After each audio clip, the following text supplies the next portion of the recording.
The only experience I had ever seen with computers was in maybe the beauty shop when they'd be scheduling uh, appointments, or various offices, and all I could see were colored squares going, and that arrow going every which way, and it looked so mind-boggling. It just was too much hassle, and I'm not a very patient person.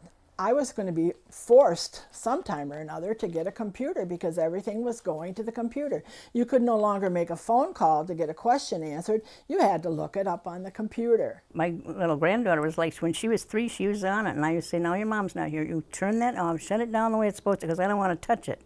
Because I was afraid I would do something to it, or it just wasn't something, it wasn't my cup of tea, let's put it that way. As far as fear of the computer and the technology, I think any senior citizen is going to have that because we've been out of the loop for so long.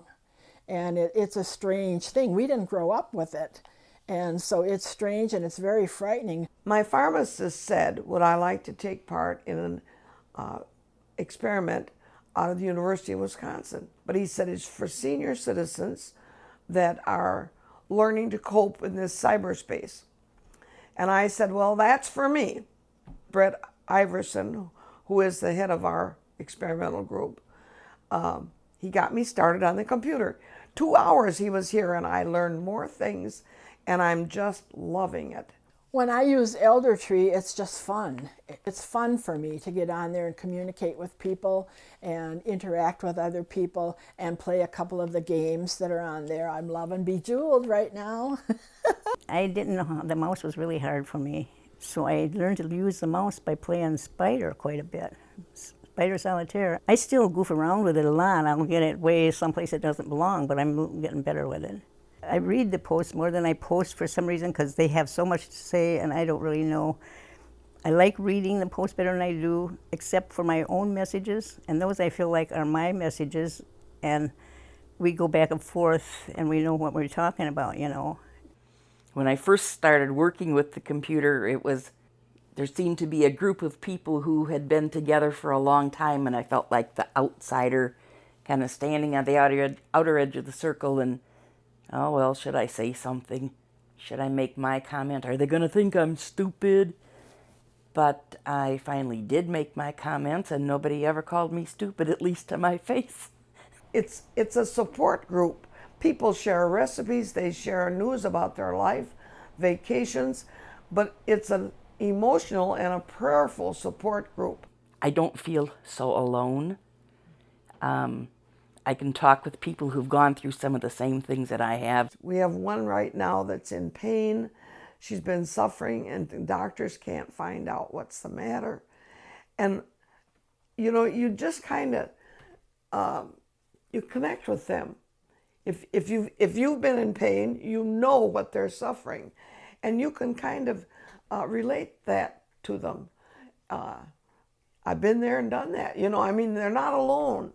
They're my shoulder to cry on, and I'm theirs. And we will talk about the past, things that have hurt us in the past, things we've done in the past, things we don't like, things we do like. It's just like having my next door neighbor come over. And lots of times, at least on my end of it, after I've made a comment, I'll get a little blurb from one of them in my personal mail saying, hey, that was really something that you said. I really liked what you said about that. So, you know, it kind of gives you a, yeah, I'm doing okay. I've got this one lady that lives in Milwaukee, and we go back and forth a lot. And I feel close to her for some reason. I never met her, but I would like to. But yeah, it makes you feel closer to people. I know that some of these other ones are in the other 2 counties way across the state, but it doesn't make any difference. We all have the same needs and desires and emotions.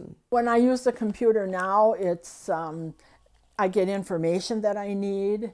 I get socialization because I'm communicating with other seniors who have similar problems and similar joys as myself. And I get a great feeling of satisfaction that I'm mastering something that I didn't think I was going to want to do again. The things I've learned on the computer, not the computer itself, but physical knowledge of the world. I've gotten more intelligent, I might say, in my old age. You'd think I'd be losing it, and so far, I haven't. It's not just words. There's people out there that actually care about what happens to you, even if they've never met you.